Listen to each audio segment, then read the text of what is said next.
Are you Mr. Nice Guy? Or Little Miss, I don't want to say no. Lock in. I'm going to teach you how to not be manipulated.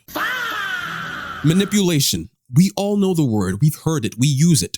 But do you know how to not fall for it? Because sometimes people think it's just do what I say. It's not. Manipulation can sound like, I guess I don't matter. Answer me right now. Or the famous one. So you're saying I'm a terrible person? And all of a sudden you're defending yourself or feeling bad over something you never said or did. That's the trap. And I want to teach you how to never fall for it. We're going to use 3 specific examples: guilt, urgency, and confusion. These are the circumstances you might find yourself in more. Because trust me, once you can name the trap, it will become significantly harder to fall into it. Quick disclaimer, while this video will teach you the things you need to know and enable you to be able to prevent these things from happening to you, I need to let you know, and I need you to hear me. This does not mean you have to constantly scan people or constantly be on watch for these things. People are just being people at times. But for the people who have negative intentions for you, I want to prevent that from happening to you. Enough small talk. Let's get into it. Guilt. When people hear guilt, they start to believe that they've done something wrong. That's where the feeling emerges from. But I need you to understand that's not true, at least not from the other person's perspective. Guilt is when a person presses on your empathy until you abandon yourself. They go for your empathy because they know you're a kind person. You're naturally nice. And they know if they keep pushing you, you will eventually abandon yourself and do something that benefits them. For example, maybe they invite you out to something and you don't want to go. So you tell them, I don't think I can come out tonight. And they say something like, okay, oh wow, I guess I don't matter to you. With this example, I want you to watch what happened. The conversation was initially about your availability. Now it's about proving you don't care. I want you to understand there's always going to be a shift. This is one of the most prevalent forms of manipulation. They do not care what you said. You pointed out your availability. You don't want to go. You can't make it.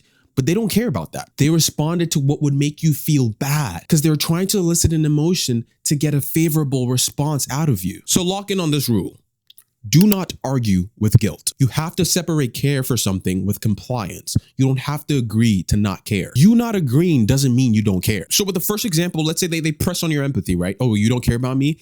Your response will and has to be, I care about you, but I'm still not able to go. And that sentence matters. And for all of you in the back who feel bad about telling people no, it's not a bad thing. The word no is not a bad thing. It's a standard, it's a boundary, and you are enforcing those things. You should never have to feel bad for enforcing your boundaries. So please remember, if you feel guilty about something, that doesn't automatically mean you were wrong in the first place. You need to realize that sometimes feeling guilty is someone else making their disappointment your responsibility, and it's not. You can say no. Urgency. Oh my God.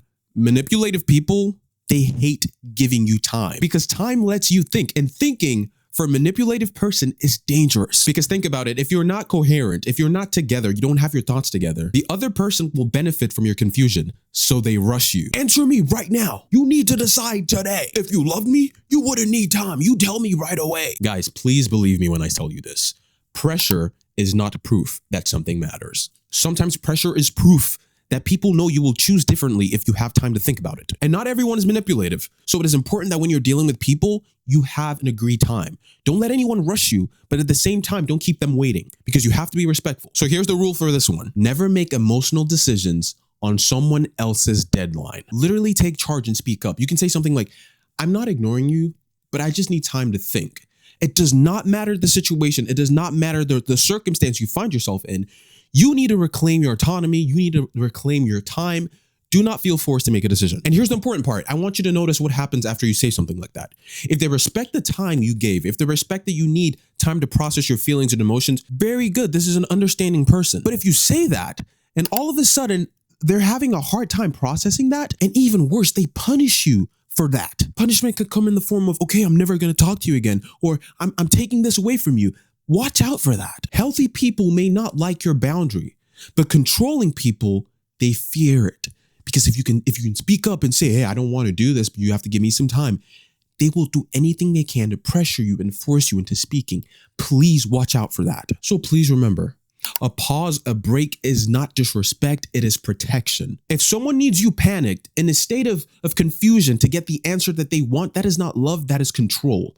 Please lock in. Confusion. This one is so dangerous because sometimes you walk into a conversation and you think you know how you feel. You think you know exactly what it is you want to say. Then somehow, some way, you end up apologizing for the thing you wanted to talk about. So I need you to know that in those situations where you think you're communicating, you're not communicating. The other person has just employed a tactic we call redirection. And again, I want to point this out. Not every person is intentionally manipulative. I'm not making excuses. I'm giving you perspective. A lot of people do these things unintentionally because they've just learned or develop patterns that lead to these things. We'll talk about that in another video. Let me know if you actually want to hear about that. Okay, really good example. Let's say you talk to them about something and they lied to you. So you go up to them. It hurt me that you lied about this. And then they immediately change that into something like, oh, so I'm just a terrible person now? Now you're defending yourself against something you never even said.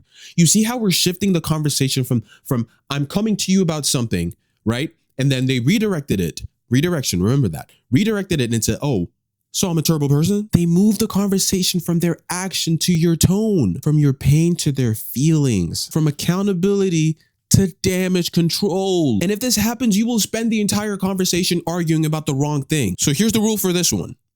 Bring it back. You stay on track. So they claim they're a terrible person. You say, hey, I'm not calling you a terrible person. I'm talking about what happened. Can we stay on that? And that will always work because manipulation wins when the topic starts changing rapidly. But your clarity and autonomy in the conversation will always win when you keep bringing it back. So please, I need you to remember, do not chase every accusation a person throws at you. Do not defend against words that were never said, that you never said. Stick with the original point. So here's the framework one more time. Step 1, you need to separate guilt from responsibility. If you feel bad about something, that does not always mean you were the one who was wrong. Step 2, you need to slow the moment down. If someone needs an immediate answer, pause. You don't have to respond to pressure. Step 3, bring the conversation back to the point. If a person is swerving, going off point, saying things you said that you never said, bring the conversation back always. You don't have to follow every emotional detour they try to put you on. Lock in. The goal of this video is not to become a heartless individual or constantly scan people for things or triggers. The goal I want for you is to become clear, because clear people are harder to control. And I want that for you. If you didn't know, I offer one-on-one sessions with people. I am more than happy to walk through situations you may think you might be manipulated in. And I will help you develop better standards, boundaries, and how to enforce those ones so you can build better relationships. Because you don't have to agree to things you don't want to do. I'm Cam. I'll see you in the next one.